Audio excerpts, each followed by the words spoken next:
Ladies and gentlemen, welcome back to the True Life Podcast. I hope everybody's having a beautiful day. I hope the sun is shining, the birds are singing, the wind is at your back. It's such a beautiful time to be alive. There's so much going on right now. And for those of us paying attention, the world is changing right in front of our eyes. I got an incredible show for you today. The one and only Sam Mandel. And I'm excited to introduce you to him today because he's truly extraordinary. He's a person who's all about making mental health care compassionate, innovative, and accessible. His journey began with a big heart and a passion for helping others, starting as a volunteer on a teen-to-teen suicide prevention hotline. He already knew the importance of lending a helping hand during tough times.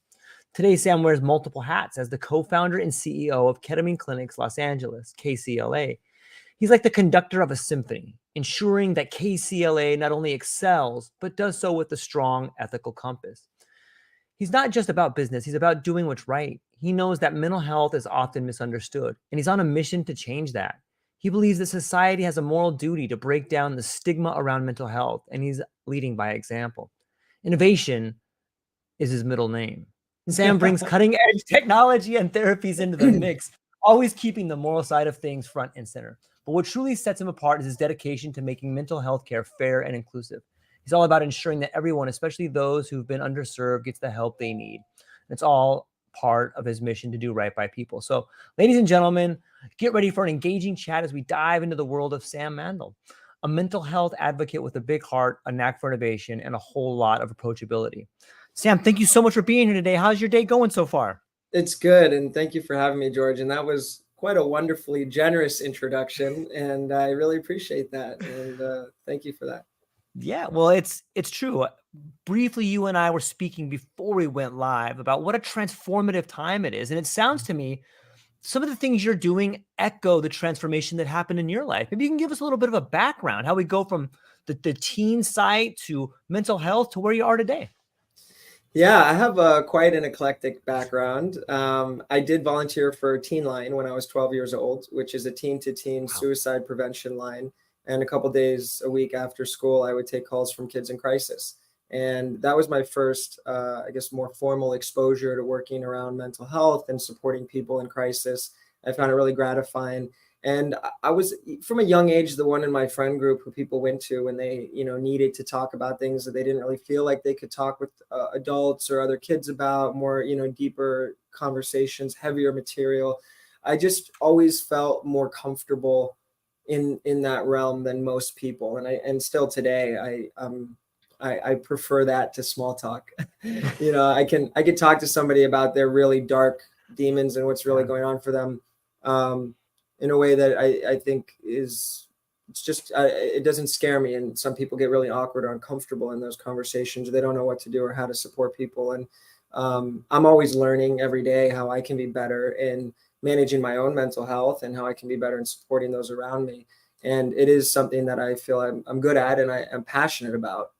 And my friends and family have suffered a lot. A lot of people are close to me from mental health conditions, from addiction, people we've lost to suicide, including as recently as this year. So it continues to be really front and center in my world. And I've had plenty of my own challenges and struggles over the years as well. And I feel like the current healthcare system as a whole has really failed us, at least in the United States. And I think there's a lot of evidence to support that, and especially where mental health is concerned. And obviously with the pandemic and everything that's been going on economically in the last couple of years, that has finally started to get more attention, which is great. More people can relate to it. And there's an increased focus on it, which is great. And we have a long, long way to go before I think we're at a place that is more in balance with the demand and the need and the amount of suffering and the amount of actual solution and relief that's happening. It's really well put. And I'm often not only reminded of, but inspired by and sort of curious about those people who have found themselves getting close to that burning ember of death, be it through someone you love that may have attempted something, or be it through a real loved one that you stood there and hold their hand as they were passing, or you were close to them. Sometimes being so close to that flame leaves a residue on you. And it sounds to me Mhm. like that residue causes you to think in a deep way that can be frightening, but can also be the light that helps you guide other people. It sounds like that's something that you've been close to. Absolutely. I mean, in many cases, I mean, with my grandfather, I literally held Mm. his hand as he was, taking his last breaths. Um, he was in the hospital for a procedure. He had a pacemaker that some sort of a malfunction, had to have he got toxic, had to have a more emergency surgery.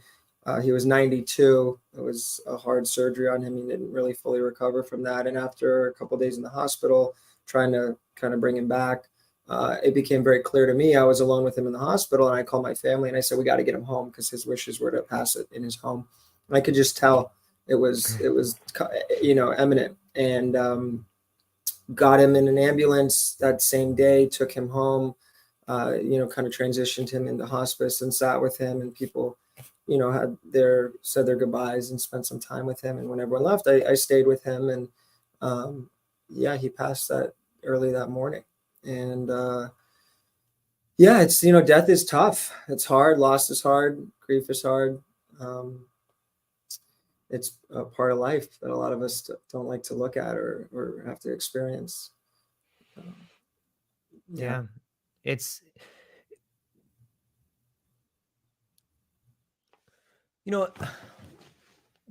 there's a lot of reasons why people seek out different kinds of therapy. Some people are dealing with a past issue. Some people are worried about the future. Some Mm-hmm. people are worried about end of life, or maybe something that Uh-huh. happened to them.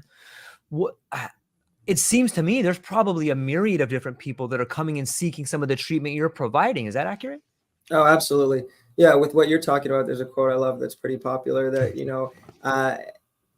depression is worrying about the past and anxiety is worrying about the future. Love it. And obviously, they're both much more complex conditions or symptoms, if you want to think of them that way, than that. But that's a nice, simple way of kind of thinking about it. I think there's a lot of truth in that. We see a wide variety of patients. So at Ketamine Clinics Los Angeles, we specialize in IV infusions of ketamine for mental health. We can dive more later into all that as much as you want, kind of what it is, how it works, et cetera. But we've been doing this work for a decade. We were one of the first ketamine clinics in the country, co-founded it with my father, Dr. Sam Mandel. And it was just the two of us for a long time. And now we have a team of 16, fantastic staff, and a 5,000 square foot facility that's really, serene and purpose built for this treatment. And there's a lot of nuance to the way we do things, being that we've been wholly committed to this one treatment. So the whole business has really been built around delivering this one thing in the best possible way. In the last year and a half, we've expanded to include psychiatric medication management, just more conventional management of people's prescriptions, and TMS, or transcranial magnetic stimulation, which is also relatively newer and less understood treatment by the general public, but is actually very good for mental health as well. So we've been expanding to be more comprehensive. With that, we've gone to network with almost a dozen insurance networks in California to increase access to care, help people to be able to afford these treatments. And there's a lot more I could say about all that, but back to your comment, yes, we see a wide variety of patients, primarily for depression, anxiety, PTSD, suicidal thinking. We do also see some other mood disorders and like OCD or other various types of depression, like postpartum depression, bipolar depression, addiction, etc. But the primaries are the depression, PTSD, anxiety, and suicidal thinking. And ketamine is fantastic. I believe it's the best treatment that's currently legally available today in the United States for those conditions. And but the reasons why people come to us, I mean, we have people who they've had a lifetime of struggle with these conditions. Someone going through a life event, whether it's a loss of a loved one, a divorce, or a huge, shift in their life that's really hard for them, that they get stuck in anxiety or depression around that, and they're unable to kind of get out of it.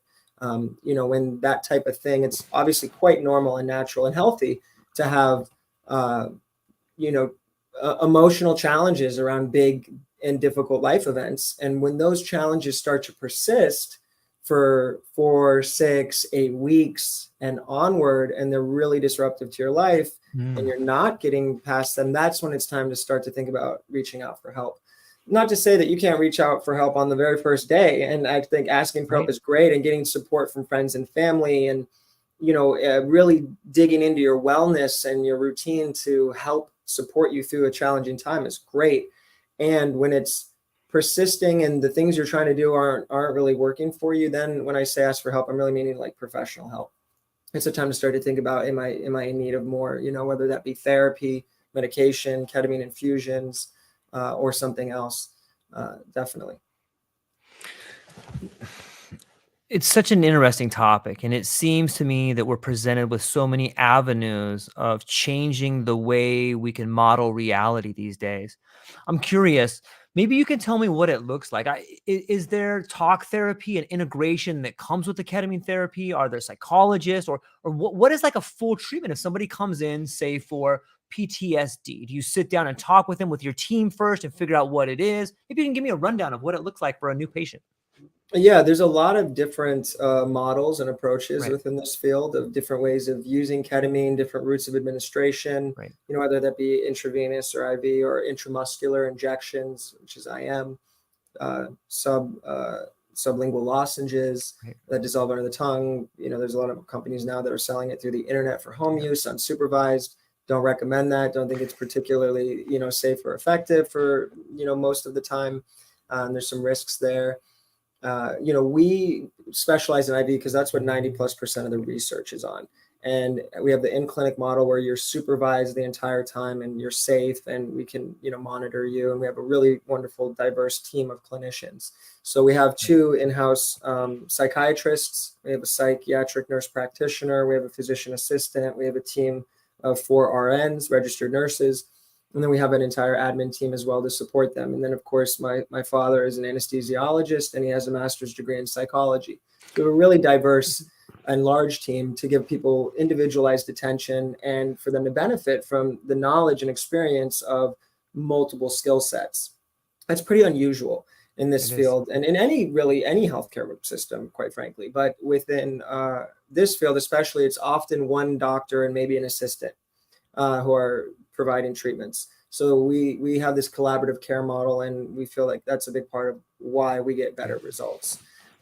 So at Ketamine Clinics Los Angeles, patients will inquire. We explain things to them over the phone, what it is, how it works, get some information about them, see if it's a good fit.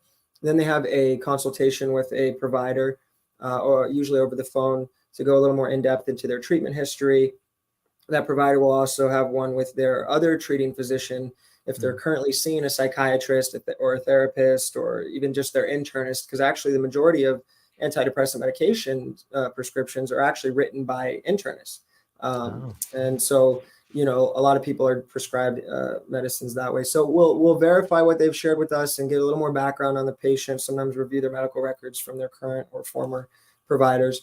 Then if it seems like it's a good fit, they'll be invited to come in for infusions. They do some paperwork. They come back, we make them comfortable, do a brief physical exam, and then also talk with them further about the experience, what to expect, answer any kind of last questions. And then the infusion itself is an hour long. They recline in a really nice recliner, lays completely flat. We give them pillows, blankets, noise-canceling headphones, relaxing music. We have many thousands of hours of relaxing music with no lyrics that they can choose from, and some that's been, shown to have some good benefits in this kind of a setting. And then we also have Spotify Premium, and they can pick playlists or bring in their own, or, whatever they might like. Definitely recommend relaxing music without lyrics. That's important. Music is extremely influential on the journey. And so you don't want any kind of messaging kind of guiding you there outside of your own internal work that you're doing. And so, and you don't want like death metal or something that's going to be really, negative and aggravating. It's fine. That's not really my jam. But if you like that music, fine. But in this setting, you really want to be relaxed and feel good and peaceful. So yeah, then we use hospital grade monitoring equipment. We monitor them for vitals with their pulse, oxygen saturation, blood pressure, EKG. Our nursing team has eyes and ears on them at all times. After we've started the IV, we run the medicine, and it is a gradual infusion. It's not a shot or an IV push where you get it all at once. It's or as technically would be referred to as a bolus. So we don't do that. We do an infusion. So it's an hour-long, slow, continuous, steady drip. That's one of the keys to the therapeutic benefits of ketamine, is a slow and steady, continuous infusion. And we monitor them, make sure they're comfortable, and we will adjust the dosing as needed during the infusion, which is something that we're quite good at, and where a little bit of the art meets the science. So helping to identify, does this patient need a little more or a little less? And we use digital syringe pumps instead of an IV bag. So we can actually do that with the push of a button with great precision. And afterwards, infusion's turned off, patient rests and recovers for a little while. We'll sit them up, offer them, some organic juice, maybe some crackers, give them maybe water, give them a little more time. And then, so with the prep beforehand, in addition to kind of helping to explain the experience and what to expect and answer questions, sometimes there's intention setting there. Sometimes the intention is as simple as, I'm just going to be open to what might come up. I'm going to let go of control, or I'm going to relax. I'm going to trust. Doesn't necessarily have to be some big puzzle you're trying to solve. Some people do have that, and that's fine. But I think in this space, there's a lot of conversation around intention and prep and integration. And I think that can put sometimes an unnecessary pressure on people to, have these epiphanies or to have these specific goals. And if they have them, great. If not, that's not necessary. And then as far as on the back end, that integration is not really psychotherapy. It's more just the nursing team, again, holding space, helping them to process a little bit what might have happened and anything they might want to share. People are pretty, altered after the infusion, and they're conscious and awake the whole time, and they can, speak and everything. But you often feel like maybe you've had several glasses of wine, tired, maybe a little bit dizzy. The experience is it really is psychedelic. So it's really outside of language. It's really hard to try to put it into words, especially immediately after. So if people want to share, great. If not, no pressure to. They don't need to do anything except just rest. And so we create that space for them, and then they'll continue to do more deeper work on what might have come up with them. I'm just laughing at your cat there. We'll encourage them to do deeper work in talk therapy with either the current therapist that they're working with, or we can refer them to someone. So we don't actually do the therapy in-house. With our psychiatrists will do psychotherapy at the medication management visits that people have if we're managing their prescriptions ongoingly, but we don't really do in-house psychotherapy directly related to the ketamine. I mean, that being said, we are always available to patients. So sometimes people do want to call and kind of talk to someone and ask some questions about what they saw or experienced, or get our feedback on kind of things. And that's totally fine. And we're always available to patients for that. But we refer out for the psychotherapy piece. And we're big advocates of that. Yeah. And definitely think it's important for everyone, whether you're having ketamine infusions or not. So, I don't know if that answers your question, but that's a kind of overview of the process for the most part. I guess one more thing I'll add is it's a series of 6 infusions over 3 weeks. So people are coming in with the prep, the infusion, the recovery. It's about a 2-hour office visit. And that's going on for, 2 to 3 weeks, 6 visits. And usually people feel better within 2 or 3 infusions at the most. They start to see notable improvement. Can happen as soon as hours after the very first one. I mean, we've had patients literally sit up and go, oh my God, like the weight is lifted. Like that was incredible. I feel amazing. I haven't felt this good in, 30 years. That's not typical though. And, but even just with several days, I mean, we're talking less than a week, that somebody who's had intractable, treatment resistant depression for 10, 20, 30 years. And then within a week, they feel great.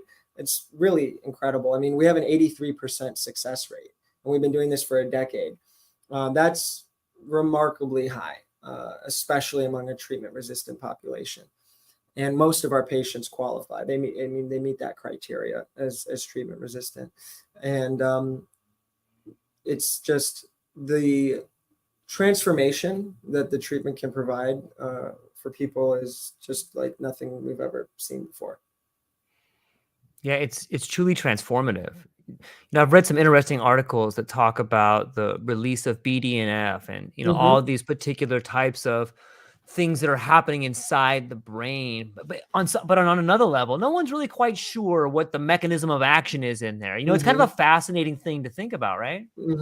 Yeah, I think of ketamine as being effective in two primary ways. One is the neurochemical response in the brain with what you're talking about, and with the brain chemistry and what's going on there. And that's something that we're still looking to understand. And then the other one is the experiential component, the kind of psychological part of it. And so with what you're talking about, yeah, we know that it's an NMDA receptor antagonist, and it causes an increase in the neurotransmitter glutamate, which is actually the most abundant neurotransmitter in the brain. Some of the other ones that people would know of would be like serotonin, dopamine, norepinephrine. All the other neurotransmitters combined make up only 15% of the presence of them in the brain. Glutamate is actually present in 85% of the brain and is the most abundant. Interestingly enough, it hasn't really been focused on much for mood. So I find that to be a little bit odd. So that's one of the reasons why ketamine is so effective, is it just has a totally different mechanism of action. It works in unique ways that none of the other medicines on the market work under. And it does also cause BDNF, brain-derived neurotropic factor. It can actually help to, stimulate physical growth in the brain in areas like the prefrontal cortex. It increases dendrite density and connectivity, helps neurons to wire better together. When you have a depressed brain under a scan, you can see there are parts that are involuted that actually shrink or are smaller or underactive. Ketamine breathes life back into these parts of the brain and plumps them back up and increases their connectivity. It helps with increasing neuroplasticity, which is forming new connections in the brain. It's really powerful, measurable healing that's going on, not just covering up symptoms. And virtually everything we've had up until now has been really just covering symptoms. And the quality of relief is just not even in the same ballpark. When someone takes an SSRI and it helps them, oftentimes they feel locked in like a shell of themselves. And the way that it helps them is the lows of their mood are not as low, and they're able to function better, which I acknowledge is very important and is progress. But they don't experience pleasure. They're just kind of flat and existing. And that's not what I would consider success. And ketamine really restores pleasure. It really helps people have more compassion for themselves and others, to feel more connected and have the full spectrum of the human experience. And that is what we want to see. We don't want people to just exist with a little less misery. We want them to thrive and feel good. And so that's what's most exciting about it, in addition to how fast it works and how reliably it works, is the quality of the relief that we're talking about. And I think that's something that gets kind of overlooked when you talk about, success with medications, because there's a lot of medications that quote work, but the whole slew of side effects are so awful. It's like, is that really a success? Quite a cost. You end up having to take 2 new drugs to cover the effects of the other one drug. It's like, it's just a lot of polypharmacy out there. A lot of people on a lot of drugs and dealing with a lot of negative consequences of that, especially long term. I mean, I have people in my own family who have a number of real issues from taking higher combinations of these medicines for years and years, and they do have negative effects. The other side of this is, like I mentioned, the psychological component. So ketamine is a dissociative anesthetic, FDA approved in 1970. And we're using it off label, which just means it's found to be effective for something other than what it was originally approved for, which was anesthesia. And so it's really, in addition to being a dissociative anesthetic, it's really also a psychedelic. I mean, it's, some people will kind of debate this a little bit, but it is very much alike other psychedelics, such as, psilocybin, like the key ingredient in magic mushrooms, the active ingredient in magic mushrooms, or LSD, or, others. And there are also some really meaningful differences between it and them. However, it's psychedelic. And so that experience that people have, the dissociative experience, can manifest itself in many different ways, but that is a potent, powerful part of the treatment. And this is something else that people debate, because there's a lot of big pharma companies now that are actually trying to get patents on and manufacture medicines that affect the brain in similar ways without the psychedelic Yeah. effects.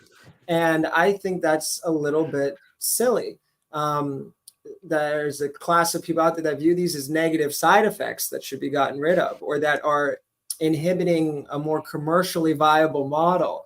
Because if people are altered, maybe they don't want to be. If they're altered, it lasts a long time. Like mushrooms, you're going to be feeling it for like 4 hours. So if you want to, we're moving into the world now of having psilocybin as a therapy. Places like Colorado and Oregon rolling out programs, and thank God Gavin Newsom just signed a bill to decriminalize psychedelics in California and to make them available for physicians to prescribe when they are rescheduled by the Fed, by the FDA, which is great progress. Yeah.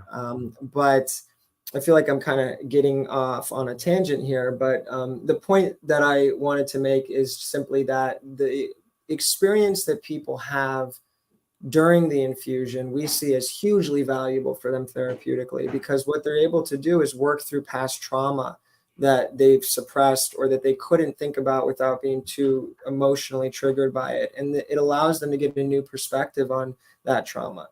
The past is set in stone and cannot be changed, but our perspective on it can and is malleable, and how we view ourselves and our role and what happened, and the compassion we can feel for ourselves or others is malleable and can change at any time. So people get closure and clarity on the past. They get insights into who they are and into maybe patterns that are not serving them in their life today, a clarity on things that they want or need, even just to feel a sense of oneness and wholeness connected to the universe, mystical experiences.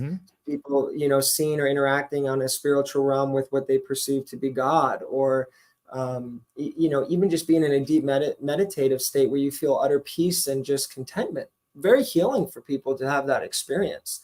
So we really work hard to create this serene and safe environment where people can really let go and relax and just be open, and that's hugely therapeutic. And it has many, many, many different ways of occurring for people, and it's different not just for different people, but from one infusion to the next. So what George experiences on his first infusion is almost surely not going to be what he experiences on his second. And we've had people cry for an hour straight, but it being very cathartic, and them going, wow, I haven't cried in years. I needed to release that. My emotions have been so pent up. I lost my father last year. This happened, this happened, that. I had divorced, and I haven't cried about any of it. So huge for them to release that. And on the opposite end of the spectrum too, we've had people who were singing or laughing for an hour straight, and just in a joyous state. So it's a really, it's a cool thing. It is a cool thing.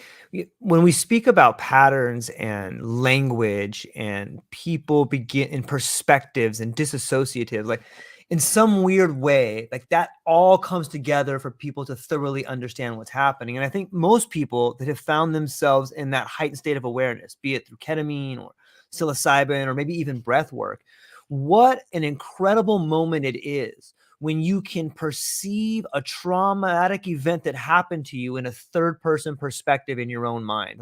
Wow, releasing the emotion, releasing the blame. And all of a sudden, I get goosebumps just thinking about it. It's such a transformative moment. You go, oh my God, I don't have to worry about that. It must be really an incredible experience to be part of that healing on an ongoing way. It's the reason why I do this work. Yeah, I can imagine. I'm not a clinician. I'm the CEO, so I'm doing all of the business stuff, and I still have the privilege of speaking with patients from time to time. My role is much more removed from that work, though, and I end up often with a lot of difficult and complicated things that I do alone, because that's my role. And just being part of being the driving force behind those experiences that people are having is why I do this. Because there's a lot of things in my job that I don't like, but it makes it, and I guess anyone could say that, but for me, it really makes it worth it more than anything to be a part of helping to create that transformation for people. It's just so cool. There's just no way to describe it. It's really, really meaningful. I might have a way to describe it, and I'll try to put it in the form of a question for you. Yeah. As the CEO of Ketamine Clinics, KCLA, you're at the forefront of ketamine infusion therapy. How do you see the intersection of science and spirituality in the healing process for patients? Oof, that's a great. I'm like, we're gonna add an hour for that one, right? I haven't even got started on my questions Oh yet, my Sam. God, I know. That's a great question. I think that generally Western medicine has been very afraid of Yep. anything, even in the realm of spirituality, and there's a much bigger separation there even than church and state. So In true, this man. country, Yeah, which is kind of funny, right? totally. But I think that the world is waking up.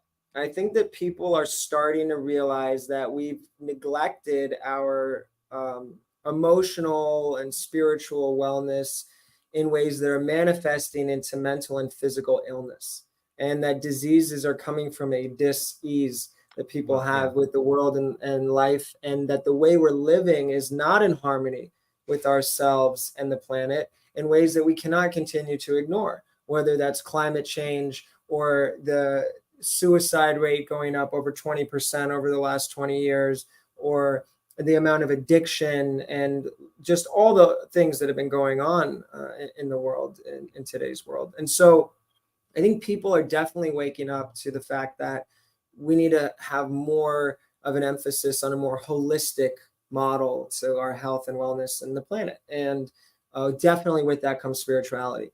And that can look many, many different ways. And there's not really a right or a wrong way. I think so long as you're not causing harm to yourself or others, and you're not oppressing people with a viewpoint, and having some sort of awareness of or connection to a power that be greater than you, even if it's just the mystical, awe-inspiring nature of the universe, and the connectivity between life on this planet, be it the trees and all animals, and just the beauty of that, and how we're all really much more alike than we are different, whatever that might be. So I don't know if that answered your question. Yeah, but it's a beautiful answer. It speaks volumes of where I think we're at in this world. And I think that's part of the psychedelic experience, is waking up to the idea that you've been scared your whole life. Like there's been this fear that you've been conditioned to have since birth in a way, and that your trauma, regardless of what it is probably a symptom of the society we live in. And our suffering is the one thing that we share, that bonds us together. And we're so protective of it. Like, don't look at my suffering over here. I'm afraid of this. But that's the one thing we have in common. Yes. Yeah. In minor ways we differ, and in major we're the same. And I think people are, coming to terms with that. And it's progress for sure. I think, especially with the pandemic and the kind of collective trauma that we all experienced, the fear and anxiety and not knowing, loss of jobs and businesses, and not able to see family members passing, all this. There was a 200% increase on anxiety, depression, or maybe even up to 300%, but substantial multiples of what it was, pre-pandemic, during the pandemic. Child abuse, substance abuse, spousal abuse, all went way up. I mean, lots of problems that people were dealing with and are still feeling the effects of. I mean, I still have friends today who are just not social anymore, not nearly what they were before the pandemic. And a lot of people became, I don't want to say antisocial, but just like never recovered from being in isolation. They don't feel like they can connect with people as well. They don't want to be around people. Maybe they feel really uncomfortable in large crowds. I still sometimes see people who are wearing a mask in a room by themselves. I mean, it's like really affected people. And so with that, I think there is more of a shared collective experience that people are more willing to talk about. It's a little more socially acceptable to talk about your trauma. Trauma is interesting. I mean, that really is the root cause of most of the mental health conditions that we see today. And even way pre-pandemic, just you look back at what is really behind them, it's almost always trauma in one way or another. And trauma doesn't always have to be extreme examples that people might think of, like a soldier in war, or something like that, or getting shot on mugged and shot on the street. I mean, obviously those are extremely traumatic things, but there's so many other layers to what trauma can be and look like that affects people. And I really believe that we're moving in a direction where we're finding that many mental health conditions are not really entirely separate illnesses in and of themselves, but really symptoms of the illness. Yep. And different manifestations. And that illness really does come down to not even an illness as much as life events, but to trauma. And, that be anxiety or depression or addiction. I mean, so many people, who think of addiction as a disease. I mean, most of the people who are using substances are self-medicating because they're in pain.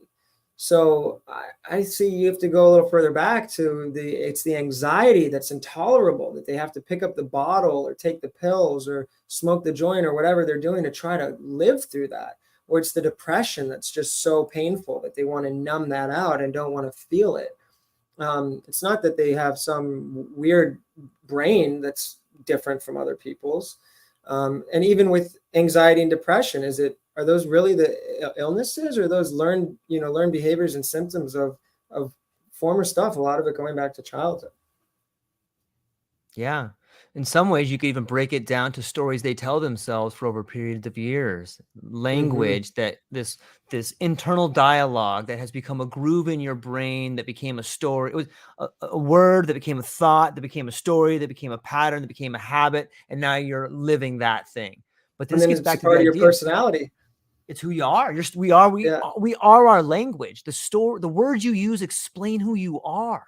But that gets us back to ketamine and psychedelics and this idea of neuroplasticity. If you can begin to see patterns differently, you can explain them differently. And then you yourself can become a different pattern. Thus, all your relationships change. And it can happen the moment you realize, hey, I don't have to think about it like that. The moment you can change your pattern. It's so liberating in so many ways, man. You know what I mean? It's mind-blowing. Yeah, I love your passion. I love it. Yeah, it's right on the money, man. It's exciting stuff for sure. It's, I heard a quote that for the people who, this especially resonates with those who like to snowboard or ski, but that, these ruts, as you describe them, which is such a great word because they really are, that, it's like you're going down a run on the slope and you're going to go into the tracks that have been tracked out deeply from all the other runs before. You're going to fall into them and go down in a similar way. And when you take a psychedelic or you have an infusion with ketamine, it's like fresh snowfall and you can go down the run any which way you want. And it really is like that. So it's not that ketamine or other psychedelics are necessarily just creating this blissful utopian life for you, but they give you the opportunity to reset, to choose different patterns and create new ways of being. And with the right support and with a more positive mindset and better function, those often do end up being really positive patterns. And disrupting the language, definitely. I mean, we think in language, and our stories, as you said, is so really profound and so true.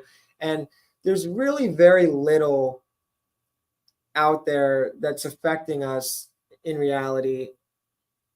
99% of our experience in this life is that internal monologue and our perspective, our mindset. Mindset is everything. There's extremely impoverished people who are some of the happiest people in the world. And there are some of the wealthiest people in the world who are absolutely miserable. And so having all the connections, power, resources, money, all the material things that people think, well, if I got to that level, then I'd be happy.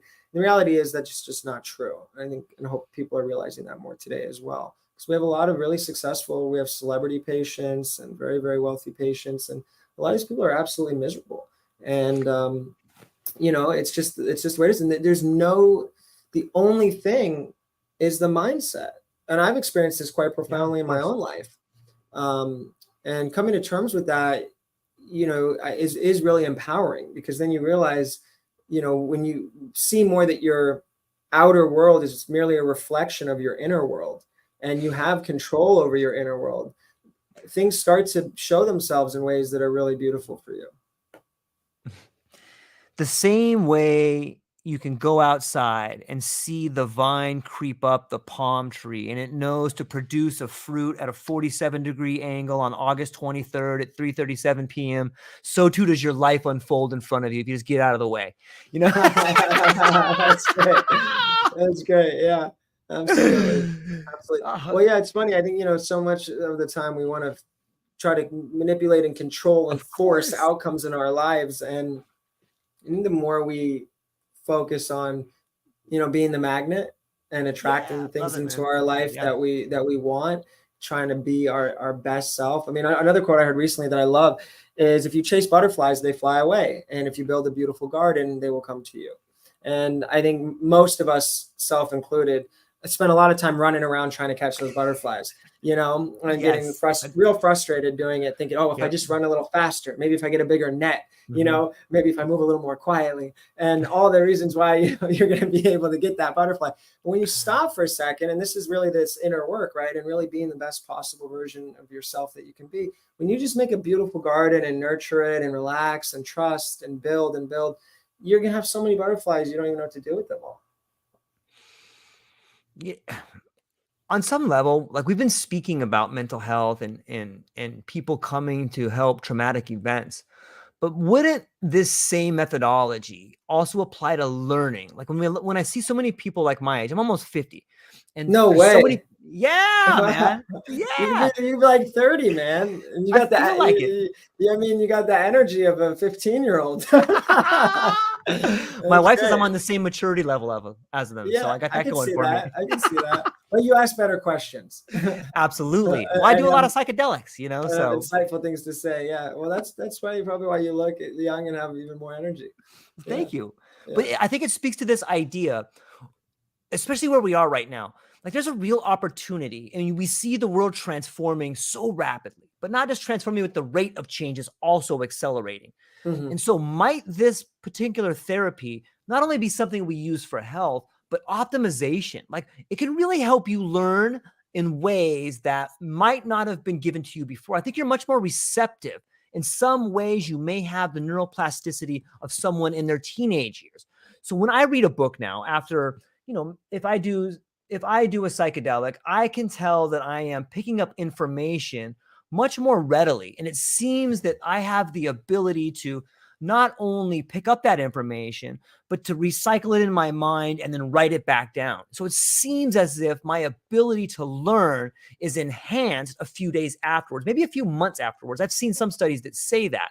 But might the same therapy we're using for mental health and wellness be attributed to learning in the future? Like I could see this being part of an athlete's program to become the best. I could see this as a scholars program. Like now, these might be out there ideas, but I don't see why not. I think that if we have and we're able to pinpoint neuroplasticity, might this open up a whole lot of new avenues in a lot of different areas?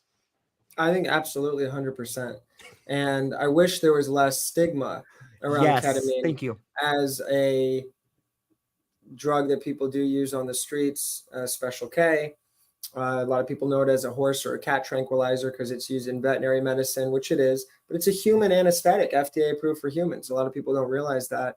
And it's a ubiquitous drug with many uses. It's also an analgesic. It's a pain reliever. It's used for conscious sedation and for helpful in the general anesthesia. And it has a lot of different applications. And now over the last 20 years plus, becoming a really prominent mental health treatment. But it is a stigmatized medicine, and that I think really is unfortunate. And it kind of is getting in the way of some of the other applications it can have, like you're mentioning. Yeah. I think ketamine could be really wonderful just for general health and wellness for anyone. Yeah. I'm not saying that everyone should have it, Right. and there are definitely some people who should not. However, I don't believe that you need to have a mental health diagnosis in order to benefit from it. As a matter of fact, I know that you don't. Right. However, as a business in California, under the regulatory laws that we operate within and the legal framework, we do require a diagnosis. We do have to be, it's a controlled medicine.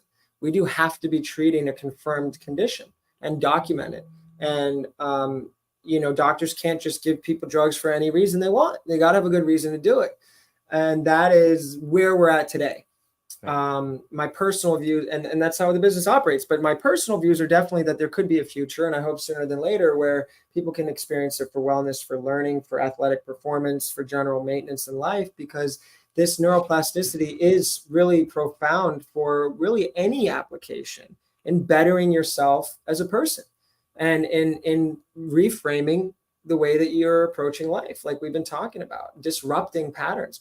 Yeah. All of us have negative thoughts, Yep. negative patterns, ways of thinking and being and occurring, and they can compound and persist and operate, at different levels of severity for different people. But we all struggle with that all the time. So what a gift it is to be able to kind of hit a reset on that and have an opportunity to almost start fresh in your routine. Yeah, without a doubt. Another aspect of this that could be coming down the pipe, and I've spoken to everybody from biohackers to mental illness to people working with addiction, and of course my own experiences. But I see this sort of harmonious bond between body and mind. And when I think about psychedelics paired with something like HGH, in my particular experiments, I found it to be an overwhelming success in not only comprehending patterns in my life, but also a feeling of growth inside my body. And I'm wondering down the line, do you think that maybe there may be something to be said with layering? You know what I mean by that? By using multiple things together. Yeah, I think that's really interesting. I don't know a lot about human growth hormone. I know very little. I don't know anything about its potential combinations with ketamine. Right. I think as far as mixing ketamine with other things or layering, as you put it, there's some interesting possibility there. Some people are doing some interesting stuff with TMS and ketamine combined, because TMS also helps to create neuroplasticity and help with brain function and the formation of new neural pathways. And so kind of combining them, and they have different mechanisms of action, different ways of achieving that in different parts of the brain. So kind of combining them together almost forms a new treatment altogether. It's not just doing two different treatments, but actually forming almost like a third kind of treatment that's unique to itself. I think there's a possibility. I mean, the other thing is just nutrition, is and hormonal stuff, because, I guess back to the HGH, we had a patient who tried a number of infusions, didn't benefit, and then had his testosterone levels checked. They were extremely low, like almost dangerously low. He had them corrected, and he hadn't benefited from the treatment, had it corrected, came back and had a wonderful result from the treatment. And really grateful that he stuck with it and didn't give up on it. And we've had other situations similar with really severe, vitamin or other hormonal deficiencies that needed to be corrected, that were actually, if not causing or contributing to the symptoms they were dealing with in the first place, and definitely preventing them from benefiting from the treatment. And so I think definitely as we move more into a more holistic model as a healthcare system, and it's one that we feel is important, is treating the whole person, because only Western medicine says this one little part of this one thing is the problem and ignores the rest of the entire system. I mean, our bodies are vastly complicated and complex and interconnected in every way. I mean, I think 95% of serotonin is made in the gut. I mean, that's wild. We're only just starting to scratch the surface on, the gut and the gut-brain axis and the mind-body connection. And, all this kind of stuff is like, we're just starting to get into this as I feel like as a society, and even to think about it. So yes, I think for me, the obvious low-hanging fruit is starting more with that stuff than necessarily other supplementation, and looking at, is the nutrition and the hormones right? And if not, what can we do? And are you really living a healthy lifestyle? We believe in the pillars of wellness. So, fitness, healthy nutrition, adequate sleep, personal, meaningful connections, relationships with people, and talk therapy. And so those are core things that we feel are really important for everyone. And I love it. I love the idea of us beginning to figure out, ideas like serotonin in the gut. I once had a discussion with Dennis McKenna about that. We were talking about serotonin, and I said, what do you think is happening with the mechanism of action with serotonin in the gut? And he just looked at me and he's like, I don't know. We're talking about the brain, George. Why don't you figure that out? I was like, so stoked to have a conversation and ask him that. But we don't really know. And we don't thoroughly understand what's happening. But what we do, and we are beginning to understand, is this idea of relationship And Yeah. it's in all the way through the psychedelic experience, whether it's the serotonin in your stomach, in your brain, or the way you think about things, or the way you act with your body. But this idea of relationship is Yeah. really sort of at the root of what we're talking about. Yeah. And, you know, speaking of roots, Western medicine sees a plant with brown leaves and they go, oh, it's got brown leaf disease, Yeah. or the leaves have fallen out and it's got fallen leaf disease. But maybe the plant just needs some water, or maybe the soil needs a little more nutrients. Maybe it needs some sunlight, you know? And so I think we are ultimately talking about moving into a world, a brighter tomorrow, hopefully, where we can look at these plants and instead of throw a label on them and throw a drug at them, we can say, let's give this some of what it really at its core needs to function better and be healthier. And that's some water, some sunlight, maybe some fresh soil. Yeah, I agree. It's a fascinating concept to see the world changing as fast as it is. And I have a few questions that I was thinking about going, but I know we're kind of getting close on time. I guess We can one try to thing talk that really, really fast. okay, let me go really fast. As someone deeply involved in mental health care, what philosophical principles or ethical guidelines guide your decision making at the leadership at KCLA? Mm-hmm. Patients come first, always. Always do right by the patient. If you genuinely serve people with compassion and integrity, it will pay dividends. That making money and helping people are not mutually exclusive. You don't have to choose which one you want. That as a matter of fact, the more value you add to people and the more that you help them and the more good that you do, the more money you will make. And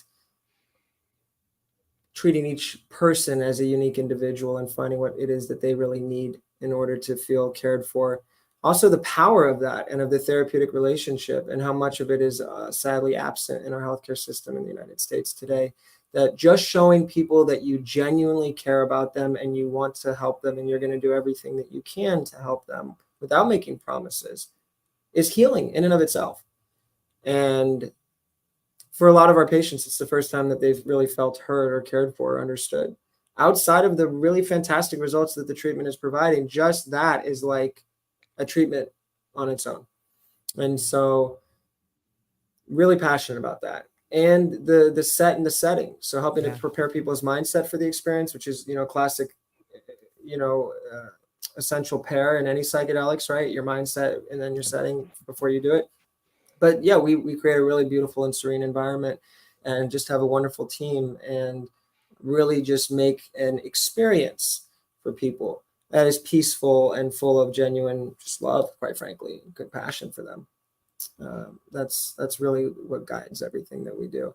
Also, I would say like with this, like with anything, I mean, we really took the approach of becoming masters in it by putting everything we have into it.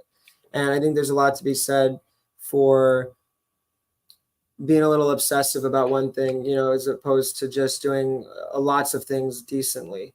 And only after a decade of doing this in the last year do we decide to add other services and grow in new ways. So day in and day out, our commitment to excellence, to refining, to always improving, no matter how great we were doing, to never resting on our laurels, to always saying, well, how can we do this better? How can this be more efficient? How can this be smoother? How can patients have a better experience? How can our staff be less stressed? How can our teammates do this amazing work they're doing with more freedom and ease? And always asking these questions day in and day out for years, we've really got a good thing going with it. And it's been really hugely helpful, I think, to patients and to us to approach it in that way. What a novel idea to care about the patient and provide them a space where they can heal instead of profit. Yeah, Wow. I know. It's kind of crazy. Yeah. Yeah. That's the other thing I'll say. Going against the grain. We have not been afraid to stick out and to do things our way. And I would recommend more people do that when they're guided by integrity and doing good things, when we started out, this was seen as so fringy, and we had people saying, you're experimenting on people, how can you do that? And it took so much criticism.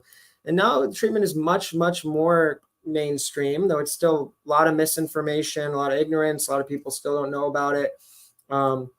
And there's still stigma. But when we started, it was like night and day difference. And I think, for us, the proof is in the pudding. The results speak for themselves. When we had our early patients who had enormous, just wonderful transformation for themselves, like anything they had ever had before, it didn't matter what the criticisms were, the risks, the potential scrutiny, that it wasn't the norm, that we were outside of, the standard of care in the community and all these things. And, doctors and professionals in general are very afraid of litigation. We live in a very litigious state, unfortunately, in California, very afraid of licensing boards, very afraid.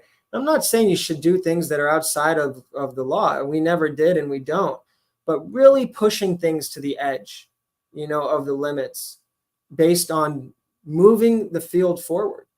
And I wish more people took those risks. I really do. It's the only way to grow. It's the only way to have positive change. If everyone just falls in line and does what everyone's always done, what are we doing? And that might be okay if what we had always done was super fantastic, but it's not, because what we've been doing is not working. And that's the definition of insanity, right? Doing the same thing over and over and expecting different results. How many more SSRIs are we going to fill for how many more years before we realize maybe that's not the solution to what is going on with people's mental health today? Not to say that it isn't a tool or that they're bad. I'm not saying they're bad. They can absolutely be helpful, but that's not where we should be stopped at, with innovating upon how we take care of people.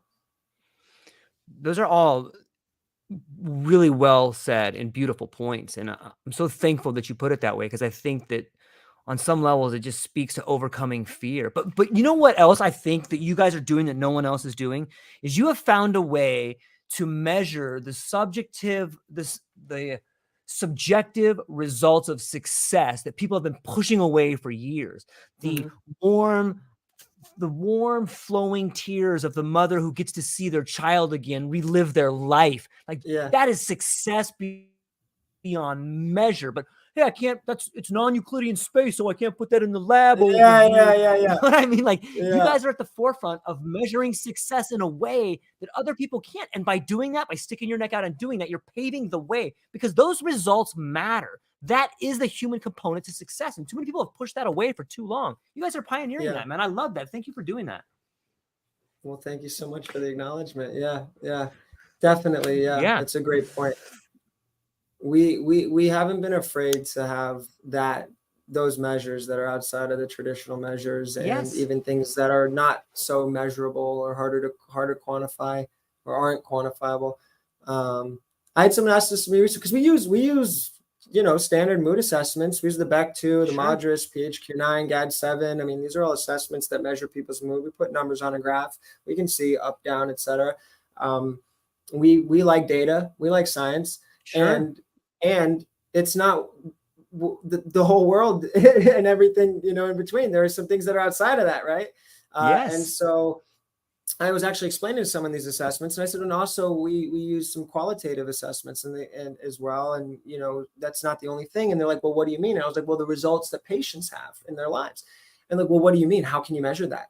And I said, because the mother's playing with her child after 2 years of feeling like she couldn't get off the couch. And she actually asked her husband if he wanted to go out to dinner, which they also haven't done in years, and was intimate with him. And they were connected and was smiling, and actually decided she felt well enough to go back to work. So these are some of the ways that we're like, yeah, this is success. And unfortunately, they were like, oh yeah, that's good. Okay. But people have a hard time kind of understanding, we're human beings, and there's ways we can see when someone comes into the clinic who was really unkempt, and the week later their hair's brushed and they're wearing some clean clothing, and you could tell they took a shower that morning, and things that were really, really hard for them to do before. That's success. This person feels well enough and energized enough and cares enough to actually put some energy into their hygiene and to taking care of themselves. Yeah, I do know it, and I love it. It's so beautiful to me, and I'm reminded. I had a recent conversation with Dr. Erica Dick, who is a sort of a historian on the world of psychedelics, and she had mentioned to me that in the 50s, there was a very similar time right now where in the late 50s, psychedelics was embraced by this container of medicine. But the ways in which they measure things was a lot different. They actually had questionnaires like, is your husband less of an asshole now? Like stuff, you know what I mean? But that's relevant. It's so relevant, right? And I'm so happy to see us getting back to this human component. And I can't help but think that the psychedelic experience is just this, for some people, I know that it can't be for everyone, and it's not a panacea, but it brings back the idea of relationships. And Sam, before that, I know we're up on the hour. You've been so gracious with your time. You're gonna have to come back because I got through like 2 questions. I love, I love it. Before I let you go, what do you have coming up? Where can people find you, and what are you excited about? Well, we've been expanding our services. TMS is something we're really just getting going. It is covered by insurance. It's an effective FDA-approved treatment for depression and OCD. So we're excited to roll that out and for people to be able to benefit from that. People can find out more at ketamineclinics.com. It's KETAMINECLINICS.com. Lots of good info there. We offer free consultations. If people want to call us, they can call us at 310-270-0625. No obligation, ask questions, talk to a clinician, whatever, any way we can support them. And what am I excited about? I'm excited about the really great progress we're making on decriminalizing psychedelics. I'm really including just, this week in California. And it looks like psilocybin and others are really starting to follow in the trend of cannabis. And I find that to be very exciting. And I'm excited, speaking of cannabis, for that to be rescheduled federally. That it couldn't come soon enough. I don't know when they're going to do it. They've been talking about it for so long, but it's insane to me that it hasn't been done yet. But I'm really excited about MDMA-assisted psychotherapy and the stuff that MAPS has been doing with Rick Doblin and MAPS for 38 years now on making that happen. And it looks like his lifelong dream is about to come to a reality early next year, and Q1, Q2 of next year. It looks like we're going to have MDMA legally available as a treatment. And that's radical. And so I'm excited for that. And for the rest of the psychedelics to follow suit soon in California as well. And for us to incorporate them into our practice. I believe these really are the solutions or part of the solutions to real meaningful healing for people. And I find that to be really exciting. And as you said, and we're both so passionate, and there's so much to talk about with this. And some of the critics will say psychedelics aren't for everyone. And it's like, yeah, we never said that. And so let me just be really clear. Psychedelics are not for everyone. They're not a magic bullet. As you said, they're not the panacea. They're not perfect, but they are pretty damn exciting, and they have a lot to offer. Yeah, I couldn't agree anymore. So hang on briefly afterwards. I'm going to talk to you briefly afterwards, but I got to hang up with our people. Okay. Ladies and gentlemen, thank you so much for hanging out with us today. Go down to the show notes, check out everything that Sam has going on, do your own research, but reach out to them. He's a friendly individual. They got a great operation going. And if you know someone in your life that is going through some struggles, look at all the options and see what's out there, because the world is really changing right now. And there's a lot of things that can really help people. So that's all we got for today. Ladies and gentlemen, I hope you have a beautiful day. Aloha.